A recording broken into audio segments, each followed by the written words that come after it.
നമ്മൾ ഒരു തിയേറ്ററിലിരിക്കുമ്പോൾ നമ്മുടെ തൊട്ട് പിറകിലൂടെ ഒരു വണ്ടി പാഞ്ഞു പോകുന്നതായോ അല്ലെങ്കിൽ പിറകുവശത്ത് മഴ പെയ്യുന്നതായോ ഒക്കെ തോന്നാറില്ലേ? നിങ്ങളുടെ തലച്ചോറിനെ പറ്റിച്ചുകൊണ്ട് ഒരു മാന്ത്രിക ലോകം നിങ്ങളുടെ പിറകിൽ സൃഷ്ടിക്കാൻ ഈ രണ്ട് കുഞ്ഞ് സ്പീക്കറുകൾക്ക് എങ്ങനെയാണ് സാധിക്കുന്നത്?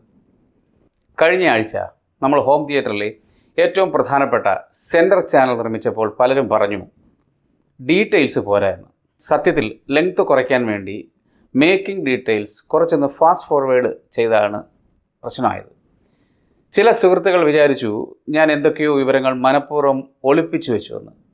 അതുകൊണ്ട് ഇന്ന് നമ്മൾ ഒരു ഒളിച്ചുകളിയുമില്ലാതെ ഈ ഒരു പിയർലെസ്സിൻ്റെ 3.5 ഇഞ്ച് ഡ്രൈവർ ഉപയോഗിച്ച് ഞാൻ നേരത്തെ പറഞ്ഞ ആ ഒരു സൗണ്ട് മാജിക് നമ്മുടെ റൂമിൽ ക്രിയേറ്റ് ചെയ്യാൻ പോവുകയാണ്. Let's find it out. Hello dear friends, once again welcome to rhombus science. സുഹൃത്തുക്കളെ, ഇന്ന് നമ്മൾ ചെയ്യാൻ പോകുന്നത് നമ്മുടെ ഹോം തിയേറ്ററിലെ സറൗണ്ട് ഫീൽ ചെയ്യാൻ നിർണായകമായ റിയർ സൗണ്ട് സ്പീക്കേഴ്സിനെ കുറിച്ചാണ്. ഇതിനായി നമ്മൾ ഉപയോഗിക്കുന്നത് ഐക്കോണിക് ആയിട്ടുള്ള പിയർലെസ് TC9FD 3.5 ഇഞ്ച് ഫുൾ റേഞ്ച് ഡ്രൈവറാണ്. ഇതാണ് ഡ്രൈവർ. ഒരു 10 x 10 റൂമിലേക്ക് ഏറ്റവും ബെസ്റ്റ് ഓപ്ഷനായിട്ടുള്ള ഒരു ഡ്രൈവറാണത്. ബോക്സിൻ്റെ അളവ്, കട്ടിംഗ് ലിസ്റ്റ്, ഉള്ളിലെ വയറിംഗ്, അതുപോലെ തന്നെ ഡെനൻ എവിയർ സെറ്റിംഗ്, ഇതെല്ലാം ഞാൻ ഡീറ്റെയിൽ ആയിട്ട് പറഞ്ഞുതരാം. സ്കിപ്പ് ചെയ്യാതെ നിങ്ങൾ കാണുക. MDF ഷീറ്റ് കട്ട് ചെയ്യുന്നതിന് മുമ്പ് ഇതിൻ്റെ കണക്ക് കൃത്യമായി അറിയണം. ഈ പിയർലെസ് സ്പീക്കറിൻ്റെ ടോട്ടൽ QTS വാല്യൂ എന്ന് പറയുന്നത് 0.97 ആണ്. സ്പീക്കർ തിയറി അനുസരിച്ച് QTS 0.45 മുകളിലാണെങ്കിൽ അതിന് ഏറ്റവും നന്നായി യോജിക്കുന്നത് ഒരു സീൽഡ് എൻക്ലോഷർ ആയിരിക്കും. അതായത് പോർട്ടില്ലാതെ പൂർണ്ണമായി അടച്ച ബോക്സിലായിരിക്കും ഇത് ഏറ്റവും നന്നായി പ്രവർത്തിക്കുന്നത്. ഇതിൽ പോർട്ട് കൊടുത്താൽ ബേസ് റെസ്പോൺസ് വളരെ ഭൂമിയായി ക്ലാരിറ്റി നഷ്ടപ്പെടും. ഇതൊരു 3.5 ഇഞ്ച് ചെറിയ ഡ്രൈവർ ആയതുകൊണ്ട് ഇതിന് എക്സ്മാക്സ്, അതായത് കോണിൻ്റെ മാക്സിമം എസ്കർഷൻ 3.8 mm ആണ്. അതുകൊണ്ട് ഇതിനെക്കൊണ്ട് വലിയ ബേസ് എടുപ്പിക്കാൻ നിങ്ങൾ ഒരിക്കലും ശ്രമിക്കരുത്. മിഡ് റേഞ്ചും ഹൈ ഫ്രീക്വൻസിയും ക്രിസ്റ്റൽ ക്ലിയറായി ഇത് നൽകും. അത് നൽകുകയാണ് ഈ ബോക്സിൻ്റെ ലക്ഷ്യവും. ബാക്കി ലോ ഫ്രീക്വൻസി നമ്മുടെ ഡെനൻ ഏവിയർ വഴി സബ് ഊഫറിലേക്ക് വിടും. ഇനി ഇതിന് വേണ്ട നെറ്റ് ഐഡിയൽ ഇൻറ്റേർണൽ വോളിയം എത്രയാണെന്ന് നമുക്ക് നോക്കാം. 2.8 ലിറ്ററാണ് ഇതിന് വേണ്ട ഇൻറ്റേർണൽ വോളിയം. അതായത് അകത്ത് മൊത്തം നമുക്ക് കിട്ടേണ്ട വോളിയം 2.8 ലിറ്ററാണ്. ഈ ബോക്സ് നിർമ്മിക്കാൻ വേണ്ടി ഞാൻ ഉപയോഗിച്ചിരിക്കുന്നത് 18 mm കനമുള്ള ലാമിനേറ്റഡ് ആയിട്ടുള്ള MDF ആണ്. സത്യത്തിൽ 18 mm വേണമെന്നില്ല, 12 mm ആയാലും മതി, കാരണം ചെറിയ സ്പീക്കർ ആയതുകൊണ്ട്. ഇനി ഇതിൻ്റെ ഇൻറ്റേർണൽ ഡയമെൻഷൻ എന്താണെന്ന് ഞാൻ പറയാം. ഇതിൻ്റെ ഇൻറ്റേർണൽ ഹൈറ്റ് 20 സെൻറ്റിമീറ്റർ ആയിരിക്കണം. ഇതിൻ്റെ ഇൻറ്റേർണൽ വിഡ്ത്ത് 12 സെൻറ്റിമീറ്റർ ആയിരിക്കണം. അതേപോലെ ഇൻറ്റേർണൽ ഡെപ്ത്ത് 11.2 സെൻറ്റിമീറ്റർ ആയിരിക്കണം.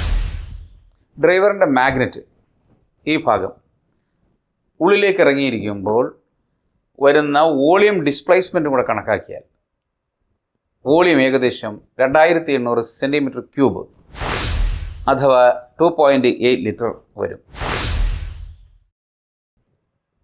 ഇനി ഒട്ടും സമയം കളയാതെ നമുക്ക് കട്ടിംഗ് ലിസ്റ്റിലേക്ക് കിടക്കാം. ഒരു സ്പീക്കർ ബോക്സിനായി 12 mm പ്ലൈവുഡ് അല്ലെങ്കിൽ 18 mm പ്ലൈവുഡ് ഞാൻ ഈ കാണിച്ചിരിക്കുന്ന അളവുകളിൽ മുറിച്ചെടുക്കുക. വേണമെങ്കിൽ നിങ്ങൾ സ്ക്രീൻഷോട്ട് എടുത്ത് വെച്ചോളൂ.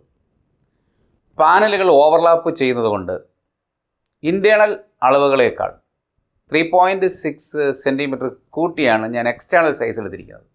മുറിക്കുമ്പോൾ വശങ്ങൾ 90 ഡിഗ്രി സ്ട്രൈറ്റ് ആയിരിക്കണം. ചെറിയൊരു ഗ്യാപ്പ് വന്നാൽ പോലും സീൽഡ് ബോക്സിൻ്റെ എയർ ടൈറ്റ്നസ് നഷ്ടപ്പെടും. ഇനി ഫ്രണ്ട് പാനലിൽ ഡ്രൈവർ ഇരിക്കാനുള്ള ഹോൾ ഇടണം. അതായത് ഈ ഹോൾ ഡോക്യുമെൻ്റ് പ്രകാരം പിയർലെസ് TC9FDയുടെ മൗണ്ടിങ് ഡയമീറ്റർ എന്ന് പറയുന്നത് 7.8 സെൻറ്റിമീറ്റർ ആണ്. ഇതാണ് മൗണ്ടിങ് ഡയമീറ്റർ, ഏതാണ്ട് 7.8 സെൻറ്റിമീറ്റർ.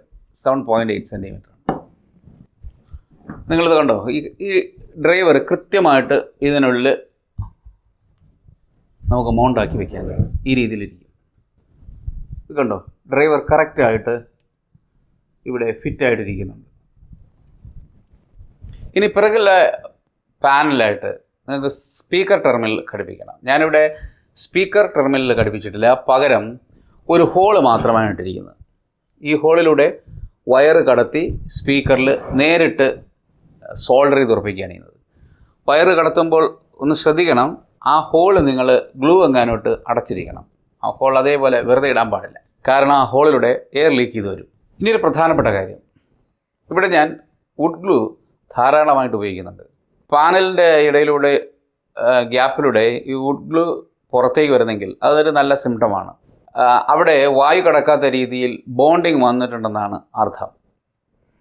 ഫ്രണ്ട് പാനൽ ഒട്ടിക്കുന്നതിന് മുമ്പ് ഉള്ളിലെ എല്ലാ കോർണറുകളിലും അല്പം സിലിക്കൺ സീലൻറ്റോ അല്ലെങ്കിൽ വുഡ് ഗ്ലൂവിൽ കുറച്ച് മരപ്പൊടി മിക്സ് ചെയ്തിട്ട് തേച്ച് പിടിപ്പിക്കുന്നതായിരിക്കും. ഒരു കാരണവശാലും വായു പുറത്തേക്ക് വരാൻ പാടില്ല, അതിനാണ് നമ്മളിങ്ങനെ ചെയ്യുന്നത്. ബോക്സ് ഉണങ്ങിയതിന് ശേഷം പോസിറ്റീവ് നെഗറ്റീവ് വയറുകളിൽ ഉള്ളിലേക്ക് എടുത്തിട്ട് കൃത്യമായി സോൾഡർ ചെയ്യുക. പൊളാരിറ്റി മാറിപ്പോരുത്. അപ്പോൾ ഈ ഒരു സ്പീക്കറിനെ സംബന്ധിച്ചിടത്തോളം ഈ വണ്ണം കൂടിയ ടെർമിനൽ പോസിറ്റീവും ഈ വണ്ണം കുറഞ്ഞ ടെർമിനൽ നെഗറ്റീവുമാണ്. പൊളാരിറ്റി മാറാതെ നിങ്ങൾ സോൾഡർ ചെയ്തിരിക്കണം. അടുത്തത് അക്വസ്റ്റിക് ഡാമ്പിംഗ് ആണ്. ഇതൊരു ഫുൾ റേഞ്ച് സ്പീക്കർ ആയതുകൊണ്ട് ശബ്ദം ഉള്ളിൽ തട്ടി തിരിച്ചു വരുന്ന സമയത്ത് സൗണ്ട് വേവുകൾ ഈ മിഡ് റേഞ്ച് ശബ്ദങ്ങളെ വികൃതമാക്കാൻ സാധ്യതയുണ്ട്.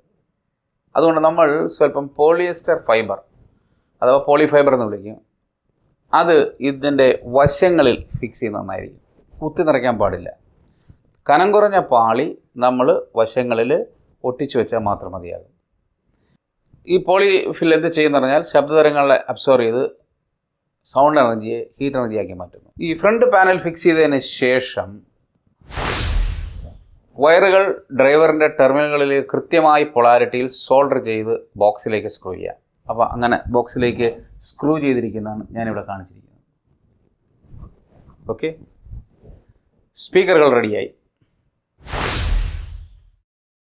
ഇനി ഇതിനെ നമ്മൾ ഡെനൻ AVRലേക്ക് കണക്ട് ചെയ്തതിന് ശേഷം ചില സെറ്റിങ്സിൽ ചേഞ്ചുകൾ വരുത്താനുണ്ട്.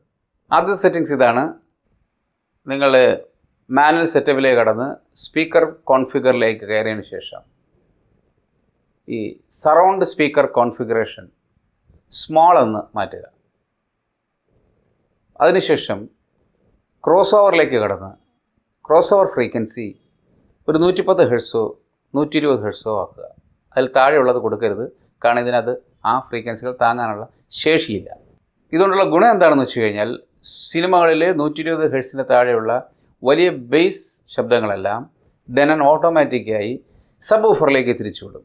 ഈ കുഞ്ഞു സ്പീക്കറുകൾക്ക് ബുദ്ധിമുട്ടില്ലാതെ ക്രിസ്റ്റൽ ക്ലിയർ സറൗണ്ട് ഇഫക്റ്റുകൾ മാത്രം തരാൻ സഹായിക്കും. വേണമെങ്കിൽ പിറകിലത്തെ ചാനലുകളുടെ ഗെയിൻ അഡ്ജസ്റ്റും ചെയ്യാം. ഇനി നമുക്ക് ഡോൾബിയുടെ തന്നെ ഒരു സറൗണ്ട് ടെസ്റ്റ് ചെയ്ത് നോക്കാം. ഇത് റൈറ്റ് സ്പീക്കർ എന്നുള്ള ശബ്ദമാണ്, ഇത് ലെഫ്റ്റ് സ്പീക്കർ എന്നുള്ള ശബ്ദമാണ്. Left surround channel. അപ്പോൾ സുഹൃത്തുക്കളെ, ഒരൊറ്റ ഡീറ്റെയിൽസും വിടാതെ ഈ പിയർലെസ് സ്പീക്കർ എങ്ങനെ നിർമ്മിക്കണമെന്ന് കണ്ടല്ലോ. വെറും ഒരു 2.8 ലിറ്റർ സീൽഡ് ബോക്സിൽ ഈ ഡ്രൈവർ തരുന്ന ആ മിഡ് റേഞ്ച് ക്ലാരിറ്റി വിപണിയിലെ പല വില കൂടിയ സ്പീക്കറുകളെക്കാളും എത്രയോ മുകളിലാണ്.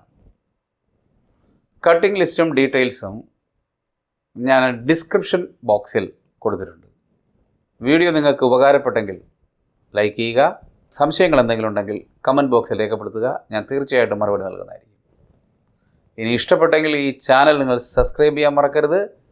കഴിയുമെങ്കിൽ സുഹൃത്തുക്കൾക്ക് ഷെയറും കൂടെ ചെയ്യുക.